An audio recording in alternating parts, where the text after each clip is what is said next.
Assalamualaikum warahmatullahi wabarakatuh. Pertama-tama perkenalkan, nama saya Sartika Agustin. Saya dari kelas TI 23A2 dari Universitas Pelita Bangsa. Di sini saya ingin menjelaskan tentang materi logika proposisi. Nah, kira-kira logika itu apa sih? Logika itu adalah ilmu yang mempelajari bagaimana kita dapat menarik kesimpulan yang sah dari premis-premis atau pernyataan yang diberikan. Nah, sedangkan proposisi merupakan konsep dasar dalam logika yang digunakan untuk membangun argumen. Jadi singkatnya itu seperti isinya pernyataan-pernyataan untuk membangun suatu argumen yang memiliki nilai benar atau salah. Di proposisi itu ada kalimat deklaratif, yang mana pernyataan yang hanya memiliki satu nilai kebenaran. Bisa benar saja atau salah saja, atau akan tetapi tidak kedua-duanya, atau benar sekaligus salah. Proposisi sederhananya bisa kita tulis dengan huruf P, Q, R, S, P1, P2, G1, G2, dan lain-lain. Nilai kebenaran yang mungkin untuk suatu proposisi. Nah, benar dapat pula ditulis B, T, true, atau 1. Kalau salah, dapat pula ditulis S, F, false, atau 0. Agar tidak bingung, saya punya contoh proposisi tunggal yang nilai kebenarannya adalah benar, yaitu 1. Jakarta adalah ibu kota Indonesia, 2. Buku ini tebal, 3. Matahari bersinar, dan 4. Hujan turun. Nah, untuk lebih memahaminya, kita kasih contoh dari negasi proposisi. Jika yang tadi itu Jakarta adalah ibu kota Indonesia, maka negasinya adalah Jakarta bukan ibu kota Indonesia. Jika yang tadi buku ini tebal, maka negasinya adalah buku ini tidak tebal. Jadi seterusnya seperti itu. Jika misalkan ada suatu kebenaran, maka negasinya adalah sebaliknya atau salah. Formula logika proposisi dibentuk dari seperti yang tadi kita jelaskan, ada T benar atau true dan F salah atau false. Lalu ada variabel proposisi yaitu P, Q, R, S, terus P1 dan P2 dan lain-lain. Terus ada operator logika proposisi yang dimana simbolnya itu negasi dan atau XOR, implikasi dan bimplikasi. Dengan catatan, setiap proposisi merupakan formula logika proposisi, dan apabila A dan B adalah dua formula logika proposisi, maka negasi A dan B, A atau B, A XOR B, A implikasi B, A bimplikasi B masing-masing juga merupakan formula logika proposisi. Selanjutnya ada operator logika. Operator logika dibagi menjadi dua, yaitu operator uner atau unary dan operator biner atau binary. Operator uner atau unary itu adalah operator yang hanya memiliki satu argumen, yaitu negasi atau not. Sedangkan operator biner itu memiliki banyak argumen atau operan.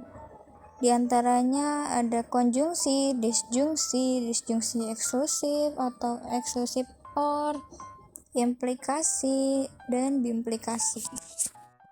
Nah, berikut adalah simbol-simbol dari operator binary dan operator unary.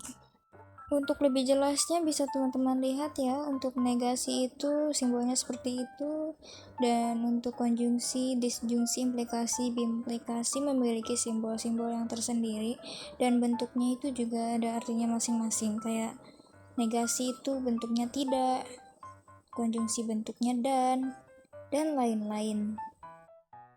Nah, jika ingin lebih memahami operator binary, kita harus memahami konsepnya terlebih dahulu.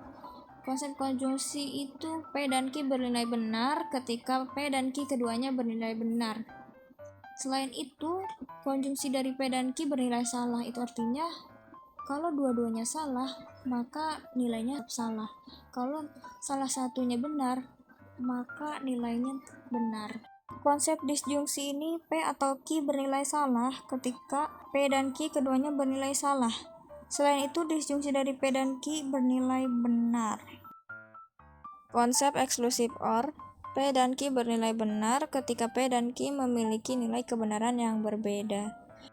Konsep implikasi itu apabila P dan Q merupakan proposisi, maka P dan Q juga merupakan proposisi, yang biasanya dinamakan jika P maka Q. Dan yang terakhir, konsep biimplikasi.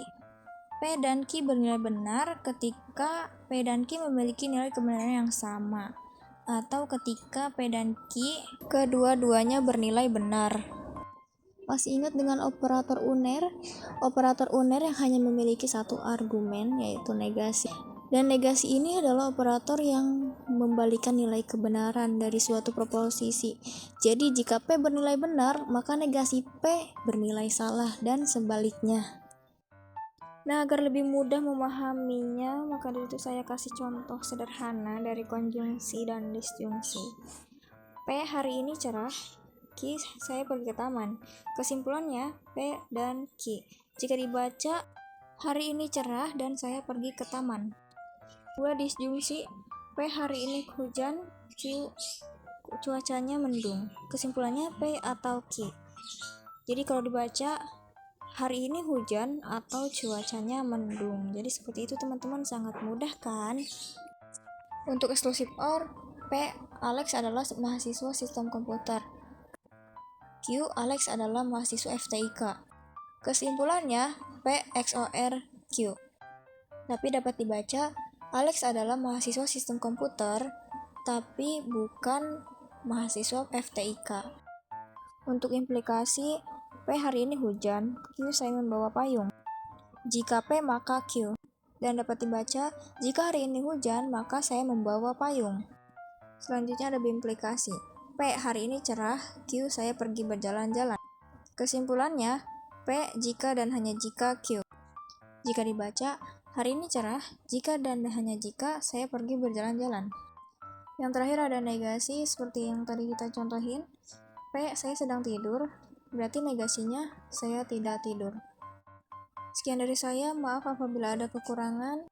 Wassalamualaikum warahmatullahi wabarakatuh.